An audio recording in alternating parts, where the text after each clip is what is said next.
Assalamu alaikum guys, and welcome to another episode of Smile to Jannah. The LGBT community has been leveraging certain aspects of our society, be it government, education, Hollywood, and even in media in general. Hollywood and the music industry has been utilized by the LGBT. We've already heard movies like Lightyear and Doctor Strange, and the list is of course growing. But there are also musicians that are being utilized by the LGBTQ community. I mean, you're probably familiar with Harry Styles, a boy who's from One Direction, dressing up as a woman, wearing nail polish and all that sort of stuff. And you've got other stars like Demi Lovato. She transitioned in 2021. Over the past year and a half, I've been doing some healing and self-reflective work.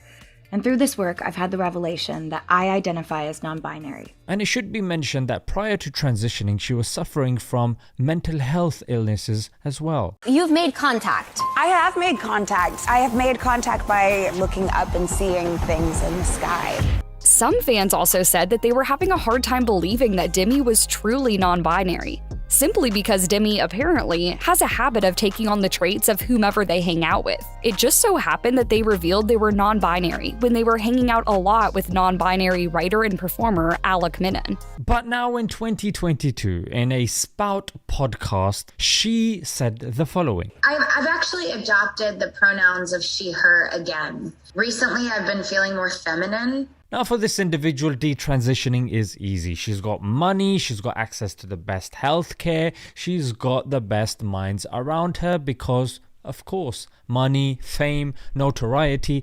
What about, I would say, the millions of people that follow this individual? Yeah, millions of people that unfortunately and sadly don't believe in a higher being, so they try to compensate for that void by attaching and latching themselves into sports teams and celebrities. So there are people who take what these individuals say as gospel. Let's look at a 2021 UCLA research. It says that most non-binary adults are born in the United States. That's about 96%. 58% are white, and 82% of adults face emotional abuse as a child. Another research was Van de Bosch's research on detransitioning, who said that participants' decision to detransition was the realization that their gender dysphoria was related to other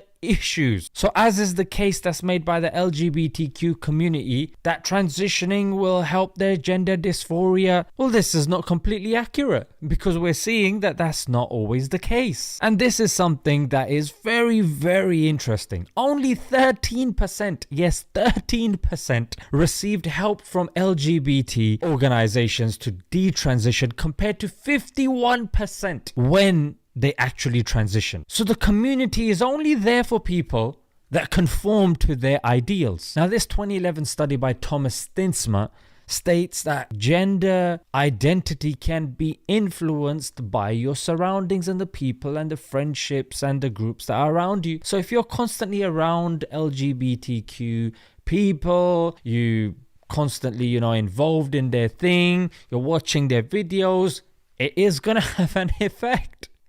Do we really need a study to tell us that? Now, what does the Quran say about all this confusion? We know What is a Woman by Matt Walsh, definitely a documentary that you guys should see. Every household should see this documentary because it's definitely an insight into where we are at the moment. So the Quran, chapter 16, verse 97, gives a clear distinction between male and female, and then it goes on to say that they will be judged on righteousness alone. So we have all these organizations trying to tell us that our life is predicated on who we want to have intercourse with. It's just everything seems to be related around pleasure, but the Quran tells us otherwise. The Quran gives us depth, gives us substance, it gives us purpose, and it tells us that nothing matters other than the righteous deeds that we will do. And it also has made clear that we have our roles. Let's leave it there, guys. Until next time.